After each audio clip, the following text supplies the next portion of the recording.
Okay, so let's unpack this. We've got this really fascinating stack of material in front of us that basically tracks AI's evolution.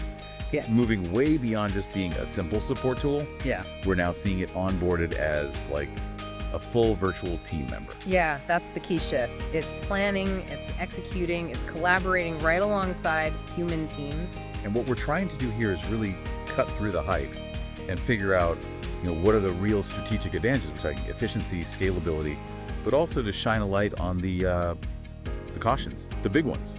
Things like governance and, most importantly, trust. Exactly. And I think we need to define that term right up front. When we say AI as a virtual team, we're not just talking about a better chatbot. We're talking about AI systems designed to fill very specific roles. Think of them as having actual job titles. Like what kind of job titles? Things like a dedicated research analyst, a compliance agent, or even a project coordinator. These are functions that people do right now. See, and that's the part that really jumped out at me. It's one thing to ask an AI to summarize a report. It's another to give it a title. So let's talk about those roles. Where are we seeing the biggest productivity boost? What about something like a creative assistant?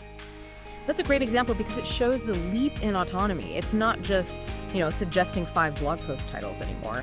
One of the analyses we saw mentioned an AI drafting an entire Q3 marketing proposal overnight. The whole thing. The whole thing. Competitor analysis, budget reallocation suggestions, everything.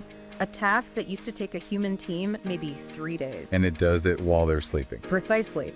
And that's why the core benefits aren't just about speed. It's true 24/7 availability. It's much, much faster decision support. And maybe most importantly, it's about knowledge retention and scaling. Yeah. The AI becomes an expert that, it never quits, it never forgets, and you can clone it 100 times. Okay, so I get the massive ROI for something like sales or marketing automation.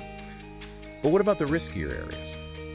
One of the sources, it raised a flag about highly regulated tasks like financial reporting. Is there a real concern that a compliance agent AI could actually create new liabilities? Oh, it's an absolutely legitimate concern, and that's why the sources we looked at spend so much time on implementation, not just on the potential. You see these roles being applied to complex things like financial reports, or even more routine but critical tasks like employee onboarding. But the performance boost isn't automatic. It depends on the human team. It depends entirely on the human-AI integration. In fact, there was one analyst report. This was fascinating. It showed that these hybrid teams only hit peak performance under 2 very specific conditions. Okay, what are they? First, roles are clearly defined. Everyone, human and machine, knows exactly what they're supposed to do, their lane. And the second? And second, that robust trust mechanisms exist. The AI has to be transparent and predictable enough for a human to actually rely on it without constant supervision. It sounds powerful, but every powerful tool has a warning label. And when we dug into the risks, it went way beyond just technical glitches. 3 big non-technical challenges really stood out to me. The first one is a profound over-reliance on AI. Right, getting too comfortable. Exactly. Then there's bias and ethical issues. If the training data is flawed, you're just automating and scaling a systemic problem. And the third, of course, is the potential for massive workforce disruption if it's not managed proactively. So that really begs the question, how do you prevent all of that? Well, the sources are crystal clear on this. A specific governance framework isn't just a good idea, it's non-negotiable. They lay out mandatory controls, like human-in-the-loop approval. So a person has to sign off on any critical output. Okay, so a final check. A final check. You also need rigorous audit logs so you can trace back exactly how an AI made a decision.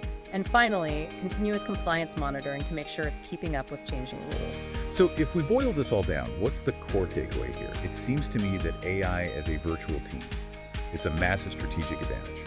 It is. But only when it's implemented responsibly. With that governance, with that human collaboration right at the center of the strategy. That's the conclusion. And the documents even give you the KPIs to measure success. Things like time saved by the human team, or improvements in output quality, meaning fewer errors. Tracking risk incidents. And tracking risk incidents, yes. So here's the thought I want to leave everyone with. If success for your organization is tied to those metrics, what is that initial phase 1 step, the strategy and readiness step, that you should prioritize before you even think about running a pilot project? Is it meticulously defining the new AI's job description?